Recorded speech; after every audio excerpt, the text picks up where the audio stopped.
सास सास ही है। क्या हुआ, आज फिर कुछ हुआ है क्या? अरे दीदी, मैं तो अपनी सास से बिल्कुल परेशान हो गई हूँ। पता नहीं क्या सोचकर मैंने अरुण से शादी कर ली। मेरे तो भाग ही फूट गए। अरे बताएगी भी, क्या हुआ है? दीदी क्या बताऊँ आपको, ऐसा लगता है मेरी सास ने तो बहू को परेशान करने के लिए कोई कोर्स कर रखा है। कोई दिन ऐसा नहीं जाता जब वो मेरी नाक में दम ना करती हो। अरे बहन, ये तो घर घर की कहानी है। बस कोई कह देता है, कोई दिल में रख लेता है। बाकी हालत तो हर बहू की एक जैसी ही होती है। ठीक कहती है दीदी। कभी कभी तो लगता है मैंने शादी ही क्यों की। क्या इस राजनीति में पिसने के लिए इंसान शादी करता है? ऊपर से पति को कुछ भी बताओ तो अलग लड़ाई। उनके लिए तो जैसे उनकी माँ देवी है। अरे छोड़ ना, तू क्यों अपना दिल जला रही है? ज्यादा सोच मत, जा सो जा आराम से। अरे भाई, क्या बात है? आज किसके साथ इतनी लंबी बातचीत हो रही है? छोटी थी, बेचारी बहुत अपसेट थी। नई नई शादी हुई है ना, अभी उसे समझने में समय लगेगा। अच्छा, तो तुम्हारी बहन का सास की बुराई का सेशन चल रहा था। इसमें इतना हंसने वाली क्या बात है तरुण? एक लड़की को ही समझ में आता है कि उसके ऊपर क्या गुजरती है जब ससुराल में दिन रात उसकी राह में कांटे बिछाए जाते हैं। उसके उठने बैठने सोने जागने हर काम से उसे जज किया जाता है। और सबसे बड़ी बात, जब उसे उसके ही सो कॉल्ड घर में राजनीति का शिकार होना पड़ता है, तब वो बेचारी क्या महसूस करती है, ये एक औरत ही समझ सकती है। अरे बस बस बस, अब तुम रुलाओगी क्या? तुम तो ऐसे बता रही हो जैसे तुमने ये सब खुद महसूस किया हो। अरे भई, ऐसा कौन सा अत्याचार हो गया तुम औरतों पर? खैर, बाकियों की तो बता नहीं सकता, पर तुम इस मामले में बहुत लकी रही हो। अच्छा, वो कैसे? अरे भाई, मेरी मम्मी वर्ल्ड की सबसे बेस्ट सास और माँ जो है, उनके साथ रहते हुए तुम्हें कभी लगता ही नहीं होगा कि तुम अपने ससुराल में अपनी सास के साथ रह रही हो। अच्छा, और ये इतनी गहरी बात तुम इतने कॉन्फिडेंस के साथ कैसे कह सकते हो? लो भाई, आंखों देखी भी कोई झुटला सकता है क्या? मैंने अपनी आंखों से देखा है, और सिर्फ एक दिन में नहीं, मैं तो पूरे 1 साल से देख रहा हूँ। मम्मी तुम्हारे साथ कितने अच्छे से पेश आती है। अरे कितनी चिंता करती है तुम्हारी, तुम्हें पता भी है। अच्छा, वैसे तुम्हारी जानकारी के लिए बता दूं, ये तुम्हारी आंखें वही देखती है जो मम्मी जी दिखाना चाहती हैं। और रही अच्छे तरीके से पेश आने की बात, तो तुम्हारी मम्मी तो इतनी सीधी है कि चाय में डलने वाला दूध भी मुझे नाप कर देती है कि कहीं मैं एक बूंद दूध भी फालतू इस्तेमाल ना कर लूं। अगर किसी दिन मुझे गलती से दोपहर में चाय पीते देख लेती है ना, तो 3 दिन तक यही बात रिपीट टेलीकास्ट होती रहती है कि दूध के रेट में आग लग पड़ी है, इतनी महंगाई में एक एक बूंद दूध सोचकर इस्तेमाल करना चाहिए, और आजकल की लड़कियों को तो घर गृहस्थी चलाने का कोई शऊर ही नहीं है। मेरी मम्मी बहुत सीधी है। आए बड़े मम्मी के मगरमच्छ। ये क्या बात हुई जिया? तुम मेरी मम्मी पर झूठा इल्जाम क्यों लगा रही हो? मम्मी कभी ऐसा कह ही नहीं सकती। अरे तुम तो काम खत्म करके अपने कमरे में आ जाती हो। बेचारी रोज कहती है कि दूध वाले से बात करके दूध बढ़वाएंगे, तुम्हें पीने के लिए दूध नहीं मिल रहा है। उन्हें तुम्हारी इतनी चिंता है और तुम ऐसी बातें कर रही हो। अरे जो मम्मी मुझे एक कप चाय पीते देख मुंह टेढ़ा कर लेती है, मैं कैसे मान लूं कि उनके मन में मुझे दूध पिलाने की कोई इच्छा होगी? और मेरे सामने तो आज तक ऐसा कभी नहीं कहा उन्होंने कि बेटा आधा कप दूध तू भी पी लिया कर। मैं तुम्हें, तुम्हारे भाई को, तुम्हारी मम्मी को रोज गर्म करके दूध पकड़ा कर ही अपने कमरे में आती हूँ ना। फिर ये कैसी चिंता है भाई, जो मेरे जाते ही उन्हें सताने लगती है? अच्छा तरीका है चिंता करने का। चिंता भी हो गई, नंबर भी बढ़ गए, और कुछ खर्चा भी नहीं हुआ। अरे हाँ, वो कहते ना, हींग लगी ना फिटकरी, रंग चोखा का चोखा। तुमसे तो बात करना ही बेकार है। मुझे तो पता ही नहीं था कि तुम इतनी कड़वाहट अपने मन में पाल कर बैठी हो मेरी मम्मी के लिए। सच ही कहते हैं, बहू के लिए चाहे जो भी कर दो, वो सास को कभी माँ मान ही नहीं सकती। उसके लिए तो सास सास ही होती है। सास को माँ मान कैसे सकते हैं तरुण? माँ होती तो सब्जी में रोज रोज मसाले और नमक के लिए ताने थोड़ी ना मारती। माँ तो अपनी बच्चों की गलतियां छिपाती है, छापती नहीं है। माँ अपने बच्चों को लाड दुलार करती है, ताने और कटाक्ष नहीं मारती। इसलिए ये सास को माँ मान लो वाला डायलॉग ना मुझ पर चिपकाने की कोशिश तो तुम मत ही करो। अरे अब बस करो, मुझे तुमसे कोई बहस नहीं करनी। मुझे सुबह ऑफिस जाना है, मैं सो रहा हूँ। तरुण की बात सुनकर जिया भी मुंह घुमाकर सो जाती है। जिया और तरुण की शादी 3 साल पहले हुई थी। बाकी सासों की तरह जिया की सास उसे कभी परेशान नहीं करती थी, बल्कि उनकी तो एक अलग ही कूटनीति थी। जब उनका बेटा तरुण घर पर होता तो वो अपनी बहू जिया को कुछ ज्यादा ही लाड प्यार दिखाती, बेटे के सामने बहू की तारीफ करती और उसकी चिंता जाहिर करती, जिससे वो बेटे की नजर में एक आदर्श माँ और सास की छवि बना सके। और जैसे ही घर के आदमी काम पर जाते, सास कौशल्या के तेवर ही बदल जाते। अब वो बहू को हर छोटी बड़ी बात पर रोक टोक करती और ताने मारती। सास के इस दोगले व्यवहार से जिया बहुत परेशान रहने लगी थी और इस कुढ़न के कारण वो बेहद चिड़चिड़ी और मुंह फट होती जा रही थी। सुबह का समय था। तरुण अपने कमरे में ऑफिस के लिए तैयार हो रहा था। जिया बेटा, कितनी बार कहा है कि सब्जियां मुझे दे जाया कर, अकेले रसोई में लगी रहती है। थक जाती होगी ना सब काम अकेले करते करते, और मैं यहाँ खाली ही तो बैठी हूँ। ला, सब्जी मैं काट कर दे देती हूँ बेटा। नहीं मम्मी जी, मैं कर लूंगी, आप रहने दो। अरे नहीं, लाना बेटा, मैं काट देती हूँ। जिया जैसे ही सब्जियां कौशल्या को देकर आती है, कौशल्या देखती है कि सामने से बेटा तरुण चला आ रहा है। अरे सर्दियों में ना मेरे हाथ पैर बिल्कुल काम करना बंद कर देते हैं। मैं तो रात भर हाई ब्लड प्रेशर से सो भी नहीं पाई। सुबह सोचा थोड़ा लेट जाऊं, लेकिन फिर भी घर में इतने काम है, सोने कहाँ से चली जाऊंगी। इसीलिए तो 5 बजे ही उठ गई। अरे जिया, ये जरा से सब्जी तुमसे काटी नहीं जाती क्या? मम्मी की तबीयत सही नहीं रहती है, सुबह सुबह मम्मी पर काम का बोझ तो मत डाला करो। अब उनकी उम्र रह गई है क्या काम करने की? अरे तरुण, मैंने मम्मी को कब कहा कि सब्जी काटे? यही जिद कर रही थी कि मैं इन्हें सब्जी दे दूं, इसीलिए लाकर पकड़ा दी। अरे मम्मी का तो मन ही ऐसा है, किसी को अकेले काम करते देख ही नहीं सकती। देखो, अपनी तकलीफ भूल कर तुम्हारी मदद करा रही है, लेकिन तुम्हें तो समझना चाहिए ना। मम्मी आप आराम कर लो, जिया काम संभाल लेगी। तरुण की बात सुनकर जिया हैरानी से दोनों माँ बेटी को देखने लगती है। बहुत अच्छे मम्मी जी, माइंड गेम खेलना तो कोई आपसे सीखे। आप तो सीरियल वाली खुर्राट सास से भी ज्यादा खतरनाक हो। लगता है उन सारी सासों को सास बनने की ट्रेनिंग आपने ही दी होगी। कौशल्या ने बेटे तरुण की नजर में बहू को नीचा कर दिया था और मदद कराने को कहकर खुद ऊपर उठ गई थी। इस तरह बिना कुछ किए भी वो बेटे की नजर में त्याग की मूर्ति बन गई थी। तरुण के ऑफिस जाने के बाद, अरे जिया, ये कैसी सब्जी बनाई है तुमने? तेल ही तेल नजर आ रहा है। इतने साल हो गए शादी को, लेकिन सब्जी बनानी नहीं आई। तेल तो ज्यादा नहीं है, उतना ही डाला है जितना रोज डालती हूँ। हाँ तो तू चाहती है ना कि हम हार्ट पेशेंट बनकर ऊपर पहुंच जाए, तभी तो रोज तेल भर भर कर सब्जी बनाती है।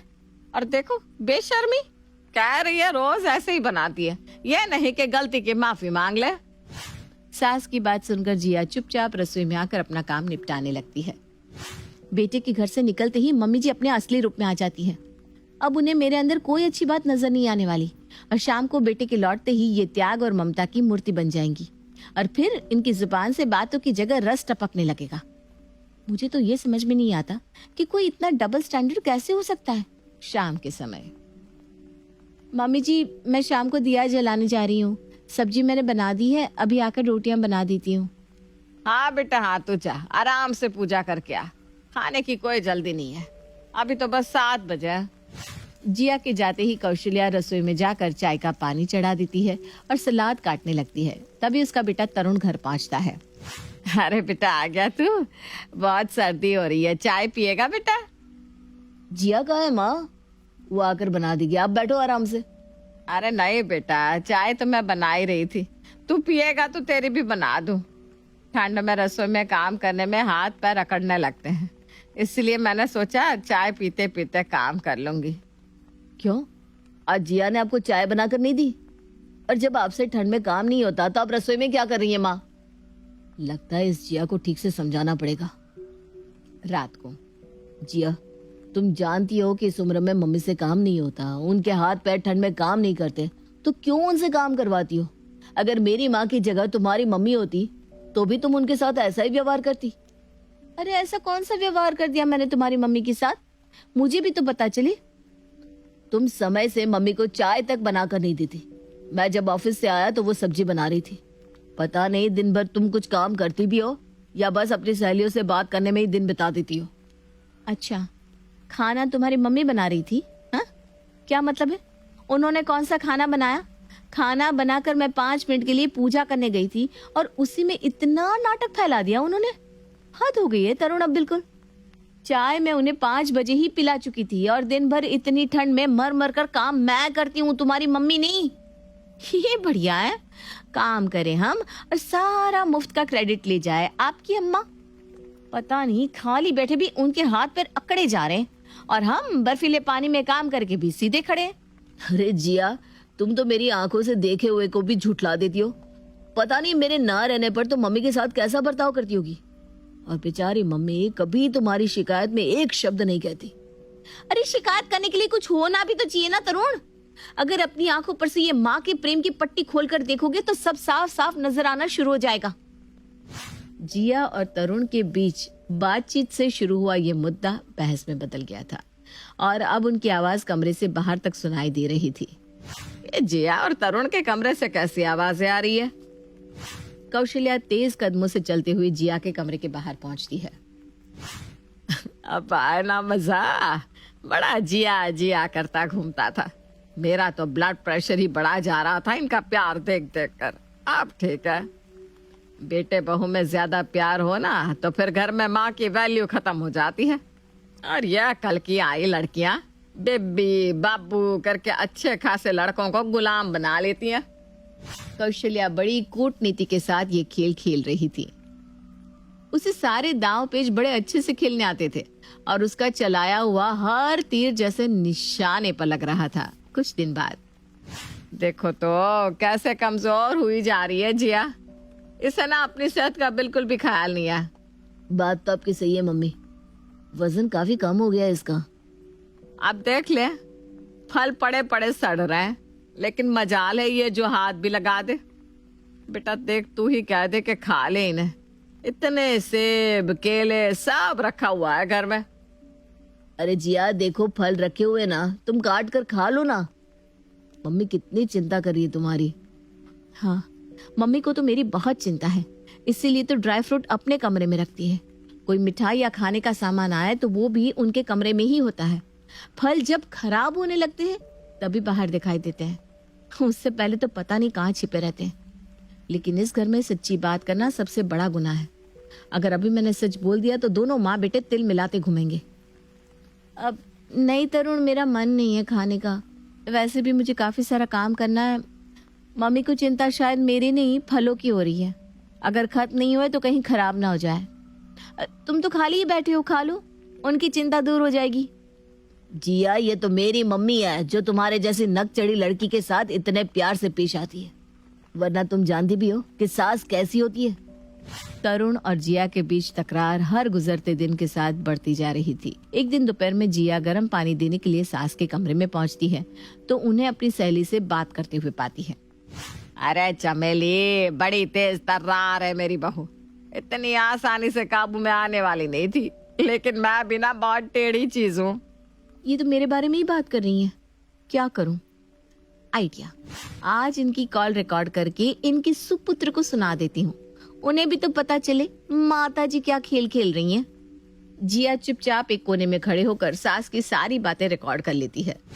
अब बस तरुण के आने की देर है, फिर मैं आज मम्मी जी की सारी पोल खोल कर ही रहूंगी।